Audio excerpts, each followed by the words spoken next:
To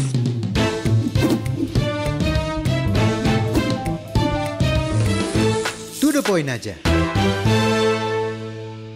Kalau dari analisa Bapak sendiri, kasus apa Pak yang kira-kira berat gitu ininya, impact atau dampaknya gitu? Kasus-kasus kejahatan, TPPO termasuk? TPPO ya jelas dong.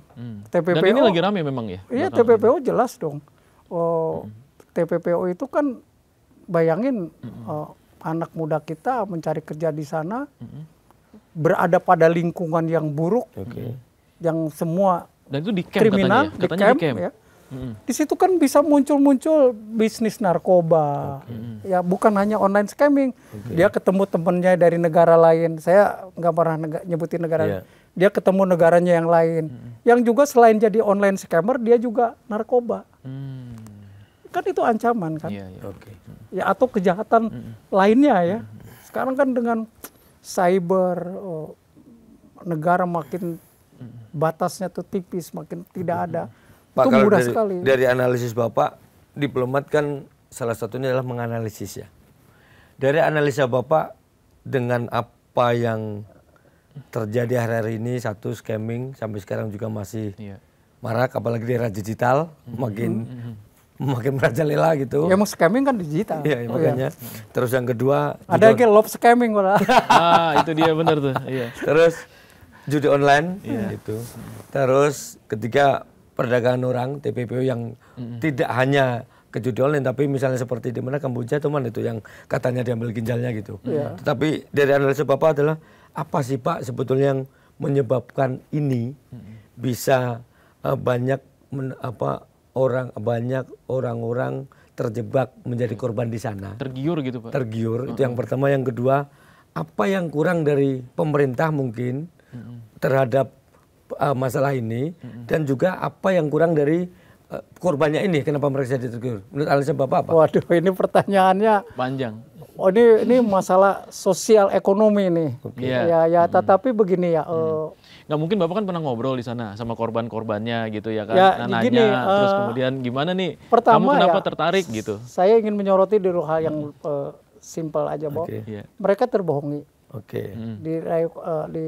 Pengen cepat kerja, pengen cepat dapat kerja. Kena janji manis, janji palsu. Itu ngomong-ngomong visanya visa kerja atau visa turis? Ini ada yang diusahakan oleh perusahaannya jadi visa kerja. Karena ada yang benernya juga. Ketika judi online itu legal, maka dia diproses legalnya.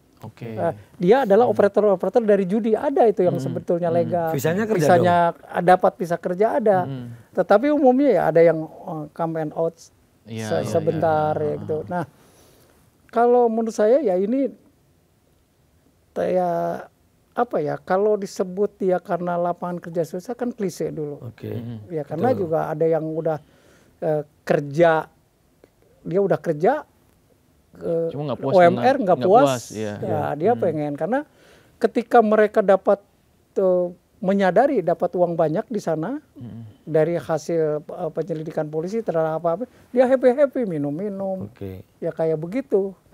Nah, tetapi memang pendekatannya akhirnya pendekatan pembangunan kan, artinya mereka menjadi kreatif, dikirim ke luar negeri sebagaimana himbauan kita kan sekarang banyak di negara-negara yang aging society, Korea, Singapura, Jepang, di mana membutuhkan pekerjaan. Ya memang ini agak klise ya sarannya, lebih baik tingkatkan keterampilan mereka, tidak harus sekolah tinggi bagi yang tidak mampu. Yang mampu silakan sekolah tinggi. Kerja keterampilan yang memang demand-nya besar.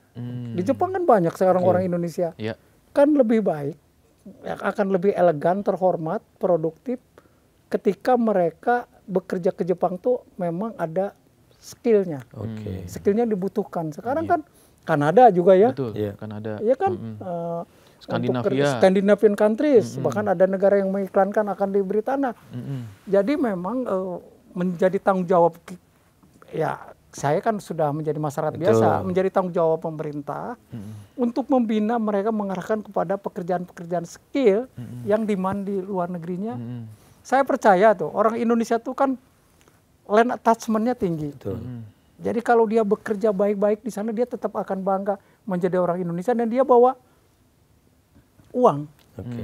Betul. Remittance itu kan sampai 351 triliun. Iya. Ya, tetapi itu kan ya pahlawan devisa sebetulnya ya isu utamanya adalah kemanusiaan. Baru kita hargai pahlawan devisa. Artinya mereka bekerja ya tidak apa-apa. Selama bekerjanya pada bidang-bidang yang legal, yang halal ya. Nah, itu banyak kok demand-demandnya gitu orang Indonesia. Nah, dan juga sekarang kan program yang pemuda kepada pertanian. Jadi saya nih ngomongnya ke yang lain habis ditanya sih. Enggak apa-apa. Tapi kan ini pandangan sebagai masyarakat. Buat masukan ke ini biar yang nonton itu kan kesannya karena apa di luar negeri sono kayaknya dalam tanda kutip emasnya lebih banyak, padahal kan nggak seperti itu. Nggak kan seperti gitu. itu. Nah itu jebakan-jebakan mereka itu ya karena mereka menguntungkan aja. Online scammer itu bisa menghasilkan 2 miliar kepada pengusaha. Kalau dia tiba-tiba tidak menghasilkan, dia dilempar ke orang lain. Tapi benar itu hidupnya seperti di penjara kalau di sana tuh. Ya ada di penjara. Jadi yang bagus itu kepada orang yang mencapai target gitu, dikasih hiburan, dikasih bonus. Tapi yang menjaga target, ya ketat pengawasan juga.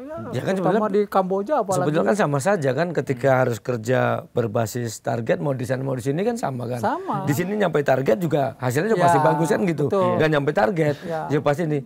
Tapi kalau di dalam negeri nggak nyampe target, paling tidak masih ada keluarga dan macam-macam. Masih ada keluarga. Betul. Kalau di luar sana, di luar sana. Gitu. Di luar sana menghadapi mafia internasional. Oke, artinya poinnya berarti ketika kita belum merasa punya skill yang lebih, jangan mudah lah untuk terpesona dengan janji-janji untuk kerja di luar negeri sana. Bukan begitu Pak kira-kira? Ya, jangan terpesona oleh pekerjaan-pekerjaan yang nggak jelas. Agen perekrutnya nggak jelas, apalagi direkrutnya misalnya melalui online. Kan dari wawancara dengan ini kan easy money tapi Pak, easy money ya? Uang easy money kalau mencapai target.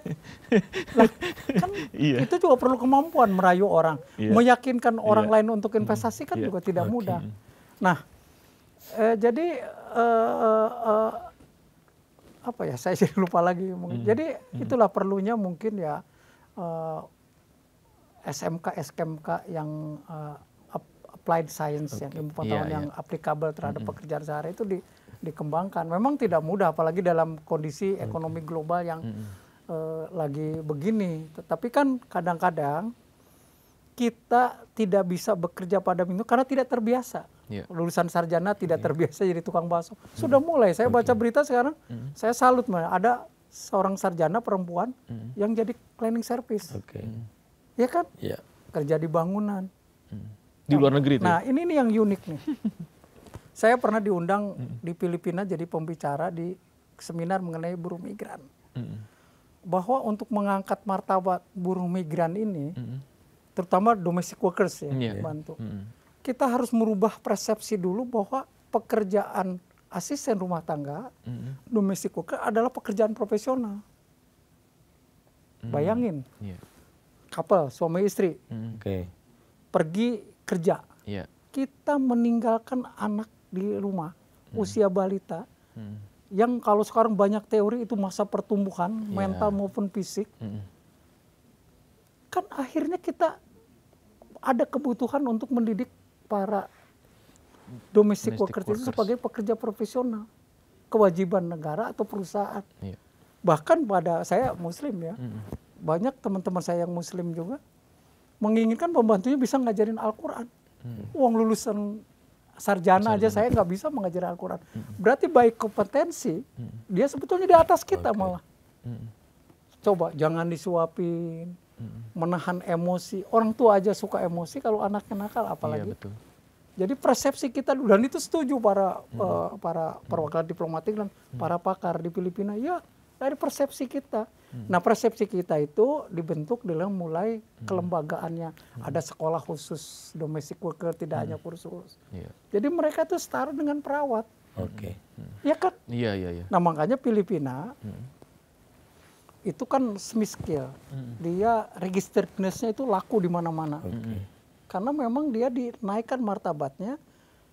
Dia di training bahasa Inggris terutama, sehingga dia memang jadi kategorinya juga naik. Kalau kita kan domestic workers, ART, tiba-tiba. Ya kalau yang istilah bahasa umumnya itu kan kalau Indonesia ini pengekspor tenaga kerja. Banyak kemana-mana tapi rata-rata skill. Nggak punya skill. Ya? Skillnya itu lemah. Tapi kalau Filipina ekspor juga, tapi mereka rata-rata punya skill khusus. Dan jangan gunakan istilah ekspor lah. Ya kan makanya orang ya walaupun tidak ada bahasa yang menerangkan bahwa kata ekspor itu jelek untuk itu, tetapi karena kebiasaan ekspor itu untuk barang. Iya. Istilahnya apa tuh? Jadi mengirim. Bukan, ya mengkaryakan, memberdayakan. Oke, coba, baik. Ini ya, yang inti tadi. Domestic workers, kita mempercayakan anak kita, apalagi teori-teori sekolah anak tidak boleh ini. Betapa beratnya coba kepada seseorang yang misalnya hanya lulusan SD, SMP belum pernah di training gitu. Oke, baik Pak Dodo, terima kasih nih. Kerasa kita sudah ternyata saya lihat jam udah sejam lebih nih. Itu terima kasih sekali Pak Dodo ya, benar ya, dan saya takut salah nyebutnya untuk ngobrol kita ini. Masih muda loh, daya ingatnya masih, kalau saya kan udah 60 udah 60 pensiunan lagi dia.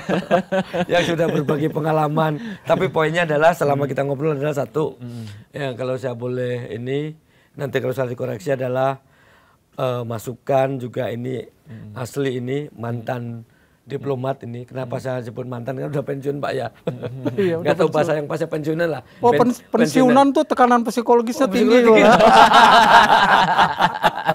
Mantan diplomat ini memberikan masukan adalah tidak ada salahnya bahwa aparat-aparat sipil ini yang mereka punya tugas-tugas khusus yang menangani kasus-kasus tertentu, tidak ada salahnya untuk mendapatkan perlindungan, mungkin biar lebih sah, afdal bikin peraturan barangkali Pak ya. Ya dan gitu. Tingkatnya udah negara. Jadi karena negara kementerian sudah melakukan yang terbaik, tapi kan kapasitasnya lingkup mikro.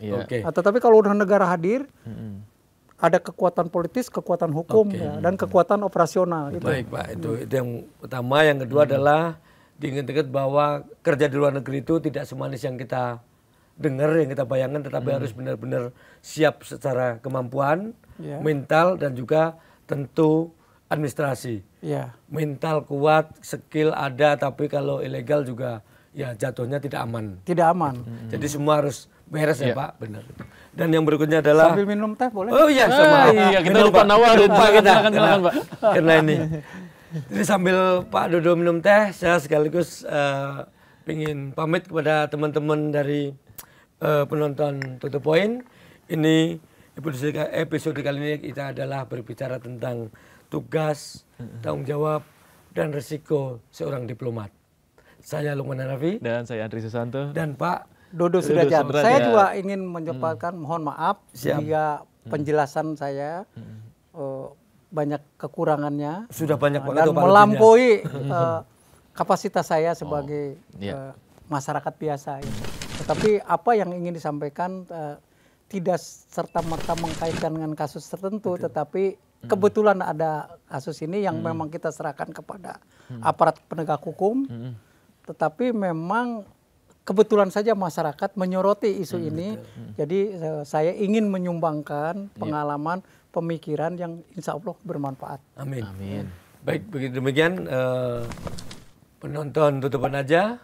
Sekali lagi terima kasih dan kami ikut berbelasungkawa ya kepada keluarga. Mudah-mudahan almarhum diberikan apa ya tempat sholat ya di sisinya. Keluarga juga diberikan kesabaran dan kasus ini segera terungkap seterang-terangnya. Sampai ketemu lagi di To The Point episode berikutnya. Assalamualaikum warahmatullahi wabarakatuh.